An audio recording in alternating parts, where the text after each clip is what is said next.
இன்னைக்கு வீடியோல வந்து பார்த்தீங்க அப்படின்னா, ஐசிஐசிஐ பேங்க்ல இருந்து ஒரு முக்கியமான சர்வீஸ இப்ப வந்து டிஸ்கன்டின்யூ பண்ண போறோம் அப்படின்னு சொல்லிட்டு நமக்கு வந்து மெயில் பண்ணியிருக்காங்க. அந்த சர்வீஸ் என்ன? அதுக்கு வந்து எதுக்கு யூஸ் ஆயிட்டு இருந்தது? இனிமே வந்து எப்படி அந்த சர்வீஸ நம்ம யூஸ் பண்றது அப்படிங்கிற டீட்டெயில பத்தி தான் இந்த வீடியோல பார்க்க போறோம். ஸோ அதுக்கு முன்னாடி நீங்க இதுவரைக்கும் நம்மளோட சேனலுக்கு சப்ஸ்கிரைப் பண்ணல அப்படின்னா, மறக்காம கீழ இருக்கும் ரெட் கலர் பட்டன பிரஸ் பண்ணி சப்ஸ்கிரைப் பண்ணிக்கோங்க. இப்போ வந்து ஐசிஐசிஐ பேங்க்ல இருந்து டிஸ்கன்டின்யூ பண்ணப்படுற அந்த சர்வீஸ் என்ன அப்படிங்கிறத பார்க்கலாம். ஸோ நீங்க வந்து ஐசிஐசிஐ பேங்கோட அக்கவுண்ட் ஹோல்டரா இருந்தீங்க அப்படின்னா, உங்களோட ரிஜிஸ்டர்ட் இமெயில் ஐடிய செக் பண்ணுங்க. உங்களுக்கு இந்த மாதிரி ஒரு இமெயில் வந்து ரிசீவ் ஆயிருக்கும். இதுல வந்து என்ன சொல்லியிருக்காங்க அப்படின்னு பார்த்தீங்கன்னா, இப்போ வந்து ரீசென்ட் இயர்ல வந்து ஐசிஐசிஐ பேங்க்ல இருந்து ரெண்டட் கிளிக் அப்படிங்கிற ஒரு நியூ ஃபியூச்சர வந்து இன்ட்ரோடியூஸ் பண்ணியிருந்தாங்க.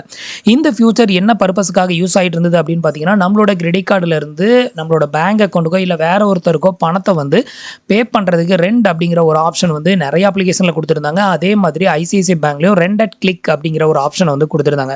இது மூலமா ஒருத்தருக்கு வந்து கிரெடிட் கார்டுல இருந்து பணத்த சென்ட் பண்ணவும், அதே மாதிரி அடுத்தவங்கட்ட இருந்து பணத்த ரிசீவ் பண்றதுக்கும் இந்த ஆப்ஷன நம்ம வந்து யூஸ் பண்ணிக்கிட்டு இருந்தோம். இந்த ஃபியூச்சர வந்து பார்த்தீங்க அப்படின்னா, இவங்க வந்து 2 விதமான அப்ளிகேஷன்ல வந்து லான்ச் பண்ணியிருந்தாங்க. ஒண்ணு வந்து பார்த்தீங்க அப்படின்னா, இன்ஸ்டாபிஸ், அனதர் ஒன் வந்து பார்த்தீங்க அப்படின்னா, iMobile Pay.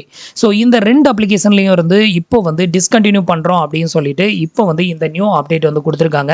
ஸோ இப்போ வந்து பார்த்தீங்க அப்படின்னா, இந்த ஆப்ஷன வந்து டிஸ்கன்டின்யூ பண்ணப்படுறதுனால, இதுவரைக்கும் நீங்க இது மூலமா பணம் வந்து ஒருத்தருக்கு சென்ட் பண்ணியிருந்தாலும், இல்ல ரிசீவ் பண்ணியிருந்தாலும், இனிமே வந்து பார்த்தீங்க அப்படின்னா என்ன சொல்லியிருக்காங்கன்னா, நீங்க வந்து யுபிஐ பேமெண்ட் அப்படி இல்லன்னா, ஃபண்ட் ட்ரான்ஸ்ஃபர் அப்படிங்கிற ஆப்ஷனை யூஸ் பண்ணி நீங்க வந்து ஒருத்தருக்கு பணம் சென்ட் பண்றதும், அதே மாதிரி ரிசீவ் பண்றதுக்கும் நீங்க வந்து யூஸ் பண்ணிக்கோங்க. ஸோ இந்த ஆப்ஷனை இனிமே வந்து யூஸ் பண்ண முடியாது அப்படிங்கிற மாதிரி வந்து அப்டேட் வந்து குடுத்திருக்காங்க. ஸோ நான் வந்து என்னோட மொபைல் ஃபோனை ஓப்பன் பண்ணி நான் வந்து செக் பண்ணும்போது, எனக்கு வந்து இந்த ரெண்டட் கிளிக் அப்படிங்கிற ஆப்ஷன் வந்து இன்னும் ஷோ ஆக தான் செய்யுது.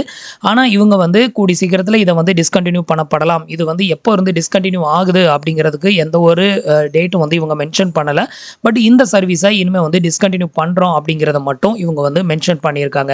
ஸோ நீங்க வந்து ஐசிஐசிஐ பேங்க் கஸ்டமரா இருந்தீங்க அப்படின்னா, இனிமே ரெண்டட் கிளிக் அப்படிங்கிற ஆப்ஷனை வந்து யூஸ் பண்ண முடியாது. அதுக்கு பதிலா யுபிஐயோ இல்ல ஃபண்ட் ட்ரான்ஸ்ஃபரோ ஸோ இத வந்து யூஸ் பண்ணி நீங்க ஃபண்ட் வந்து சென்ட் பண்றதும், ரிசீவ் பண்றதும் பண்ணிக்கலாம் அப்படிங்கிற மாரி அப்டேட்டட் வந்து குடுத்திருக்காங்க.